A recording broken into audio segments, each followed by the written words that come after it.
दुनिया भर के एनिमे देखने के बाद आई टेल यू लग सकता है हेल्स पैराडाइज किसी और एनिमे जैसा ही है, लेकिन ये वैसा नहीं है जैसा तुम सोच रहे हो। और ये वो बंदा कह रहा है जिसने ना जाने कितने सारे एनिमे देख लिए हैं। लेकिन चलो, ये सिर्फ मेरा ओपिनियन है।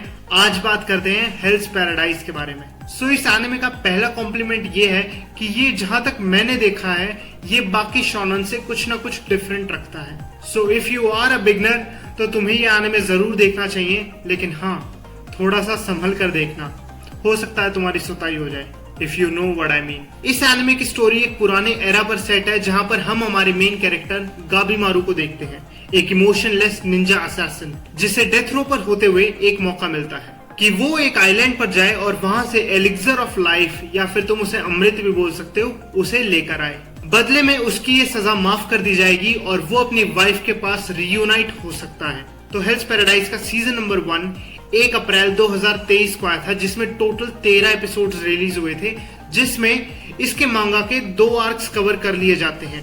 पहला आर्क होता है द आइलैंड आर्क और दूसरा आर्क होता है द टेंसन आर्क। इसकी स्टोरी स्टार्टिंग के 2 एपिसोड्स में बिल्डअप होना स्टार्ट होती है और उसके बाद वहां से रफ्तार पकड़ना शुरू करती है, कंसीडरिंग कि इसकी मांगा ऑलरेडी 2021 में फिनिश हो चुकी है विद 127 चैप्टर्स, जो कि इन माय ओपिनियन बहुत ही अच्छी बात है।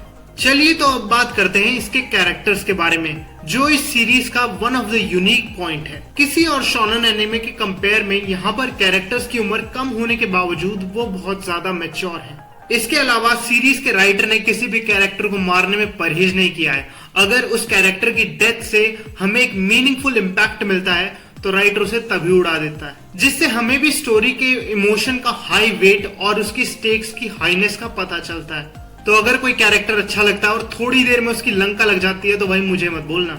इसके बाद बात करते हैं on the art and animation. अब तुम इसकी मांगा से इसके एनिमे को कंपेयर करोगे तो आई थिंक मांगा is much much better than the anime, because वहां पर और ज्यादा विजुअल डिटेल्स हैं। लेकिन एनिमे भी पीछे नहीं है, इसे मापा स्टूडियोज ने एनिमेट किया है और हम सबको मापा के ट्रैक रिकॉर्ड का पता है। अब मैं अपना पर्सनल एक्सपीरियंस बताऊं तो मैं किसी के घर पे गया था विद माय फैमिली, तो उनका जो बेटा था वो इस एनिमे को देख रहा था। तो भाई जहां पर एनिमे दिखता है हम तो बैठ जाते हैं कि चलो कुछ ना कुछ इंटरेस्टिंग ही देखने को मिलेगा। तो I got very hooked on the first episode itself. ये एनिमे बहुत सारे कॉम्प्लेक्स थीम्स को एक्सप्लोर करता है। इसकी वर्ल्ड बिल्डिंग और इसके विजुअल्स इसे डेफिनेटली वर्थ वॉचिंग बनाते हैं। इफ मैं इस एनिमे को एक स्कोर देना चाहूं तो मैं दूंगा इसे 4 या 4.5 स्टार्स आउट ऑफ 5, और यह एनिमे बहुत ज्यादा सही है। बाकी अगर किसी चीज पे एग्री या डिसएग्री करते हो तो कमेंट सेक्शन खुला है, मिलकर डिस्कशन करते हैं। और अगर कुछ चीज अच्छी लगी है तो भाई चैनल सब्सक्राइब कर देना, यू नो द ड्रिल। और मैं मिलता हूं तुमसे नेक्स्ट वीडियो में।